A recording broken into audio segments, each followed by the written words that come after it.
ধনিয়া পাতা, পুদিনা পাতা, দই, টক দই, বিট লবণ, চটপটির মশলা, কাঁচামরিচ একসাথে ব্লেন্ডারে দিয়ে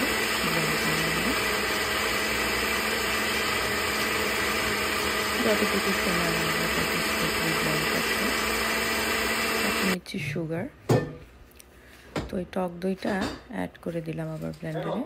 কিছু চটপটির মশলা, গোলমরিচের গুঁড়া, বিট লবণ সব কিছু আবার ওই দইয়ের সাথে অ্যাড করে ব্লেন্ডারে আবারও ব্লেন্ড করে স্বাদ মতো চিনি অ্যাড করতে হবে টক মিষ্টি টেস্টটা রাখার জন্য। চিনির বদলে মিষ্টি দইও দিতে পারেন। এখানে কিছু জিরার গুঁড়া বাসায় পাকি করা, এটা দিলাম। আবারও ব্লেন্ডারে ব্লেন্ড করে টেস্টটা দেখব কেমন হলো। তারপরে it's ready to drink actually. তো সবগুলো আমি বটলে ভরে নিয়েছিলাম আর কিছুটা গ্লাসে পরিবেশন করলাম।